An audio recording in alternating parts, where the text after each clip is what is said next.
because it is chock full of bass. There's a lot of feisty fish in this system, so you're going to want to stick with us on the Minnesota Pro-Am Bass Tour. The Minnesota Pro-Am Bass Tour.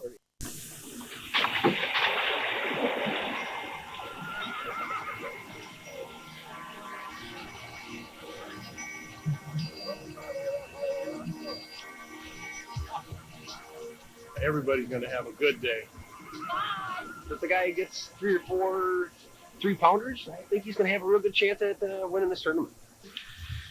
I got out there and I started looking around and realized that, man, this is my kind of water. You could catch 30, 40, 50 fish a day. That is no exaggeration. You catch a lot of fish, but the problem is the weights get to be so close that you got to come up with a way to catch a little bit bigger fish. There's a lot of 1.5 pound, 2 pound fish, and we can catch those. And we found some fish that are bigger than that. Find a spot where nobody else is fishing or else something irregular in the weed line. My theory is you get out on these weed lines on Homme Dieu or Darling and you catch your limit of fish, because once you get 8 fish in the box, at least that calms you down.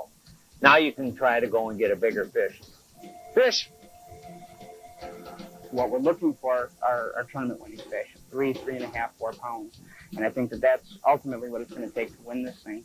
I wouldn't be surprised if someone's got the mother lode. Let's just hope it's me. Well, Chipper, angler expectations are really high, and they should be, but there's a lot more at stake than just catching a couple of fish here. I'll tell you what, it's a great event here in the Alex chain, but for many of these anglers, they're looking at this entire season is coming down to today, because it's starting to heat up in our Angler of the Year race. And not to mention the Tournament of Champions. The anglers are fishing for points here. At every tournament, they get so many points for how they finish. 100 for first, 99 for second, et cetera, et cetera. And that's what determines our qualifying field and our Angler of the Year. So for those anglers that are sitting on that bubble in 40th, 50th, and 60th place, that overall package for the entire season may come down to this event right here today. This is exactly where the rubber hits the road. So let's roll out on the water and see how these anglers are looking at this situation. Well, I set my goal this year was to win Angler of the Year. Right now I'm sitting in first, but there's still 3 tournaments left. Brad Leiferman's in second, right behind me. He is excellent angler. That's kind of a prestigious award here amongst our anglers. You go fishing, and if it works out, it works out, you know. The main thing is to make the top 40, and I don't know where you sit. 13th, top 15. So if we just go fish hard today and get us a limit of fish, we know we're going to be consistent. We'll be in there. Cream rises to the top. Dean Capra, them guys will all be up there at the end of the year. Woo-hoo. Good luck this morning, Pat. Hey, you too, man. Go get them. Good luck, man. Good luck to you, too.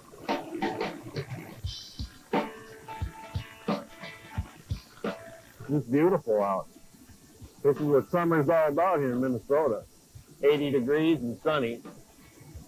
All right, man. Good luck. Let's do it. Morning takeoff is incredible. Fresh air, the people blasting off. It's so exciting. We're going to run down to Geneva. If nobody's in that channel, we're going to make a couple casts in that channel real quick, see if we can't get a fish out of there. Fish on? Well, we talked about it. These little bridges are loaded. There's one. Fish on. This will be a keeper. These bridges have a lot of fish in them. They constantly replenish themselves, and a lot of times it's just overlooked by guys. You know, it's too obvious. That's just kind of a little bonus thing there, you know. You take advantage of every opportunity you get. You know, it's an 8-hour day, and you only get so many casts. Well, we're going to start by throwing Carolina rigs and jig worms and maybe some crankbaits, and then we're going to move up in the thick stuff and flip it. Well, you always are waiting for that first bite bass. Sometimes that can be the hardest one to get. No, he won't. He's little. Don't worry about it. This isn't the size we're looking for, but there's good ones here. Always fun to catch one right away. It's a Rebel Deep We Are, it's called. What I do is throwing it out there, ripping it through the cabbage, fish coming up and eating it. Well. Don't jump. Don't jump. Ah, I got it.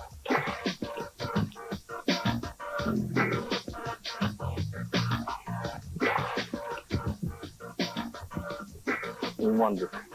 You're the guy. Thank you. We're on Lake Geneva right now, and this is our starting spot. And we've got 5 so far, one really nice one, and the others are, they could be replaced. We'll make a good team. We're looking forward to having a great day. Wasn't able to get the spot I really wanted to. Billy's sitting on it. It's frustrating to sit here and be this close to somebody catching some really nice fish. Keep on working it here. I've been sitting here fishing this morning, and Billy Hildebrandt's right over there catching the fish I'd like to catch. It's been frustrating watching it, but you just got to ignore it and keep fishing and get your own. Okay. See him out there?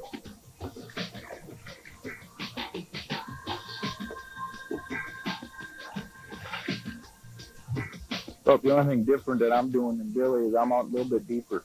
He's fishing the tighter to the weed line, and I'm fishing the drop off a little more. That was number 5. And it's 8 o'clock, so we still got a lot of time left here. It's a pretty good spot here. There's some cabbage. A little concerned that somebody'd be here, but nobody is. So it's What a perfect day for fishing, huh? Perfect day for doing just about anything.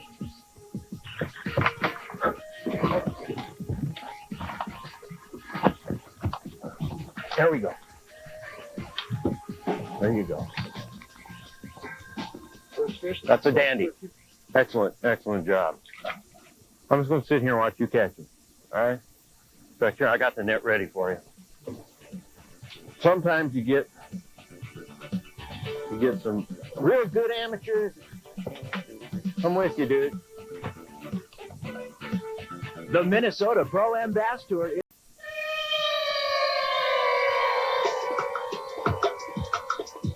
It'd be nice to be out here. That's a lake I've never fished. But instead of being out on the water, pro angler Leroy Ranstrom is spending some time on this shag carpet.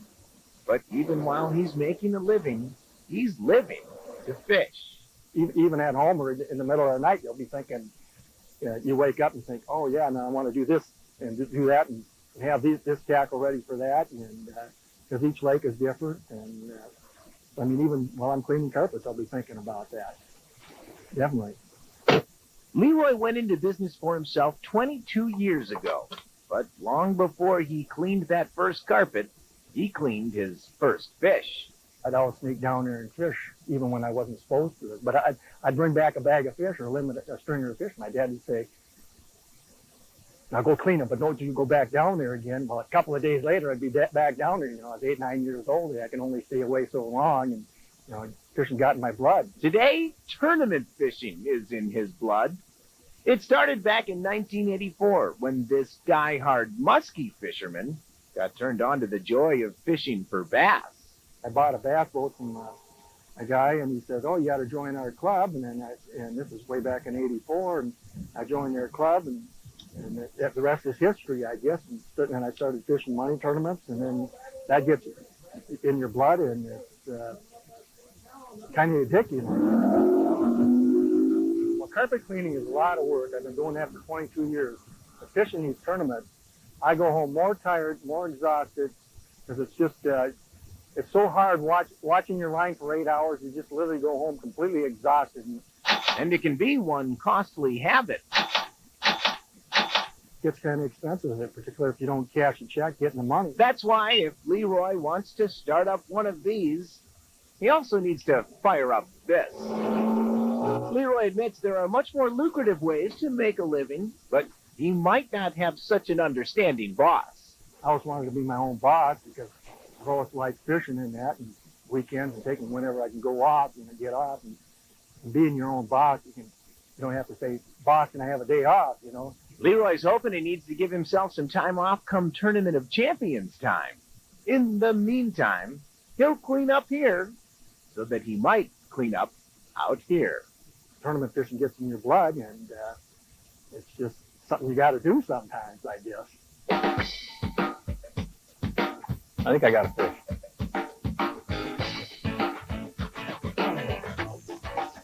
Oh, a good fish. We got it, Diane.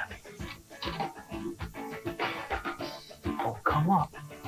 Oh, Joe, I'm telling you what. I think it's going to be a good one.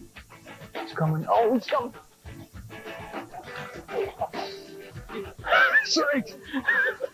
Nice job, buddy.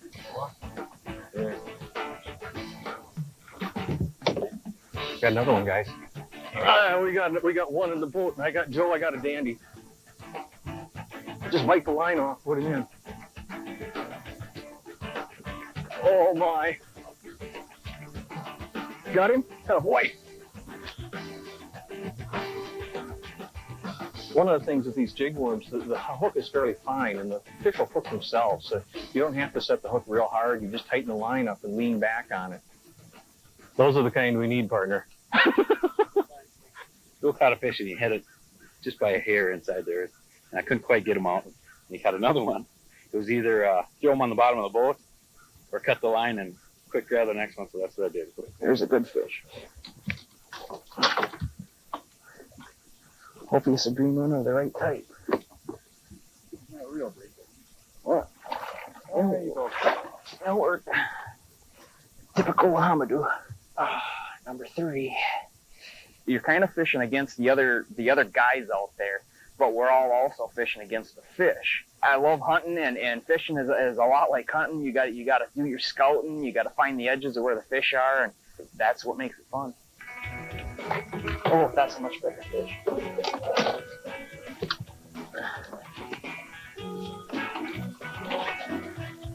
That's where we have 4-foot long nets.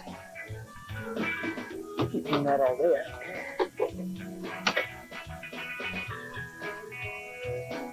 There. That's a better fish. With the abundance of bass in this system, some of the anglers are taking the approach that this is purely a numbers game. The more bass they can boat during the day, the better opportunity they're going to have of making a connection with those tournament-winning fish. Pro angler Dwayne Anderson, his amateur partner John Hayes are taking just that approach, boating one pile of fish. I got a good partner today. He's been just awesome with the net, and we've had just an outstanding crankbait bite this morning. It runs about 6-8 feet deep, and we just kind of throw it out there, a little bit longer cast, and just kind of pump it along, pause, pump it. Actually, this morning, to tell you the truth, my adrenaline was going too fast. I was just winding her in, so it wasn't too scientific. One thing I do, too, is I've been putting a colored hook on there, and it seems to get the bass to grab the whole bait. I don't know if they're attracted to that hook a little better, and they just seem to engulf the whole bait. I haven't lost any fish. I could not believe how fast these fish were coming in the boat. It was action like I've never seen in 20 years of bass fishing. It was incredible. All right, I'm on it. Good night. All right. That's good. Keep them going. Oh, you got a, darn it. It's a big flat in here. And these fish have just moved up in this scattered cabbage in here, and we're just flipping to them. You throw in there, they'll usually catch it on the fall, or you give it one little jump and they'll be on it. We're here on a big, huge weed flat. To the average observer, it looks like just a bunch of guys drifting across this flat catching bass. And that's exactly what it is, but it's a little bit more than that. Actually, the anglers that are going to come in with the bigger weights and more fish are going to be the anglers that focus on the small, subtle details, like choosing the right lure or fishing the spot on the spot, the humps, the bumps, and the ridges, where the bigger bass lie and where they can find more fish.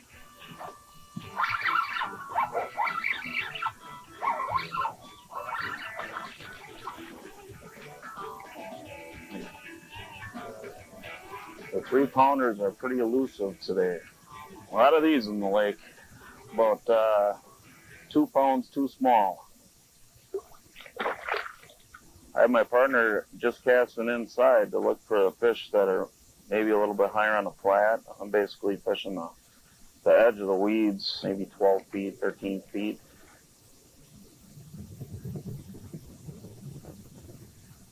This is a government point, and basically it's not really a point, it's just a big flat with 3 or 4 holes in it. What we're targeting is the ledge right on the break.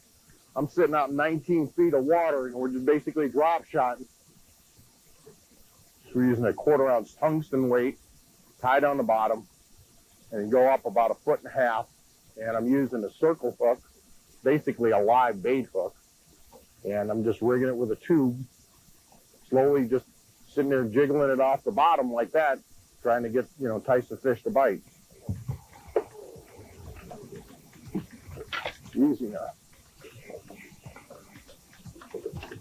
Okay, keep down, keep down. Oh yeah. We're just weighing ounces here, so. Oh, boy, these things are frisky. Oh, I missed them.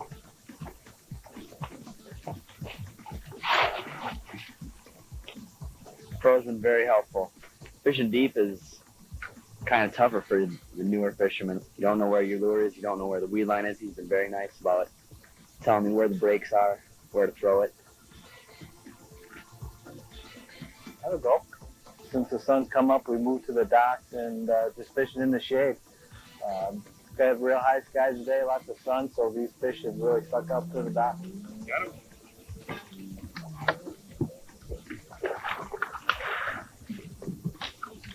Hopefully we'll get some quality ones. We've got one good one about 4 pounds, lost another one about 4 pounds, so they're here. We'll just pound them out, see where we get.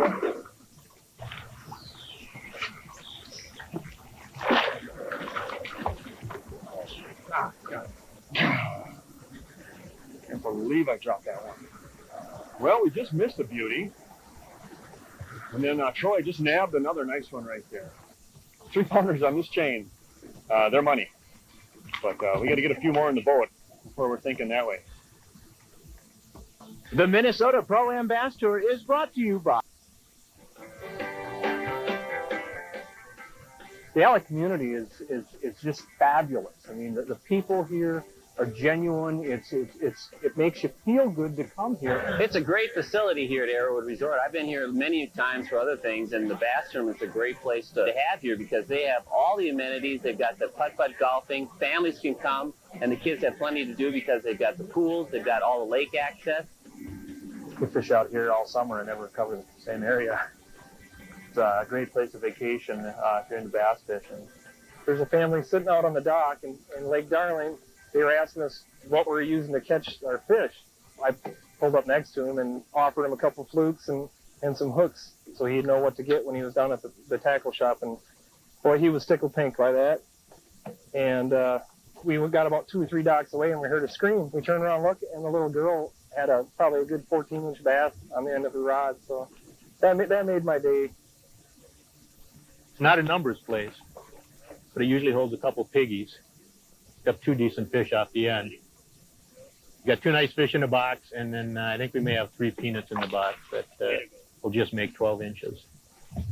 Actually, Seth picked up both the nice fish on my rod, I might add. Right now, Brian and I, we're working an inside turn here on a point. Right now, we're sitting with a pretty good limit of fish. One more big fish to do it for us. We'll see what happens. That's Homme Dieu for you. We caught a lot of fish. We caught them really fast. We're sitting out here now in a little deeper water. We're trying to get a little bigger fish. And a lot of bigger fish are coming on the 4-inch worm, but the 7.5-inch worm is catching the most fish. We got a fish on it. We think we've got a great bag, but we're trying to always get a little bit bigger fish. You never know until you get into the end of the day, and we're sitting here trying to get about a 17 or 18-incher. Our smallest fish is over 2 pounds. We're trying to get one that's 2.5. Here's one right now. And it's not the right fish. And you always catch some of these. Last cast, Rick. Let's see what we can do. See that getting over the big fish because we went over $1,700 here this afternoon. 4.55, that's your big fish leader here in the Alexandria. Self-fighter. This just set a new Minnesota Pro-Am Bass Tour record for the fastest arrival on stage to the hot seat that we've ever had. And $40,000 online. This man wants to cash a check. He's got one of the hottest boats on the Minnesota Pro-Am Bass Tour. Bring him up, Minneapolis, Minnesota, Leroy Renstrom. Along with his co-angler for the day from Excelsior, Minnesota, the man who helps put this K-Fan Junior Am program together, Dan Seaman. 18.20 is unofficially leading the tournament. And you're going to just sneak into second with 18.14.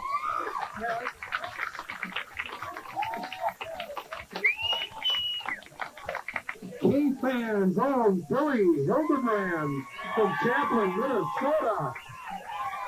And Joel Swanson.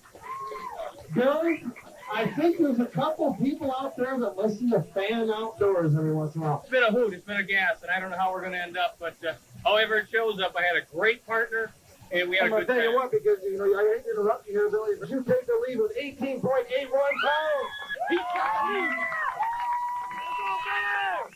Chipper, who do we got now? Well, the last boat to come across the Minnesota Pro Ambassador stage, and the last people that I got, Billy and Joe here, are going to be from Freeport, Minnesota, Brian Blaeser.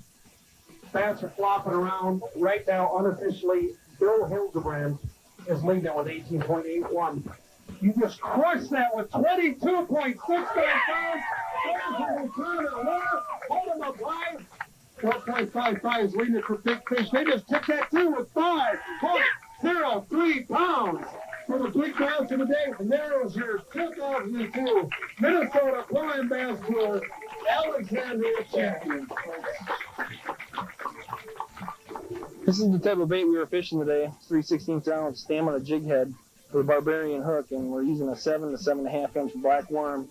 We cast it out and we just swim it in. If you watch your line, you'll see your line take off or it'll jump, and when you see that kind of thing, you always set the hook. I always say hook sets are free, so you can always just let her rip. Bass tour anglers light up the Alexandria Channel Lakes today, bringing well over 700 largemouth bass to the scale. Sparks were flying when youth and enthusiasm formed the team of Ross Taylor and Brian Bankston to come in third place with 18.20 pounds. K-Fan radio personality Billy Hildebrand and his amateur partner Joe Swanson swim into second place to 18.81 pounds. The big story, though, for first place with a mega weight of 22.69 pounds, Brian Blaeser and Rick Hill smoking into first place, burying the competition. We've now gotten done with 3 events of the Minnesota Pro Ambassador. This takes us to our 4th and the Angler of the Year race. So if these guys want to make it to the championship, and who's going to be Angler of the Year, we don't know yet. But you may know if you join us August 3rd for the Minnesota Pro Ambassador on Lake Vermilion.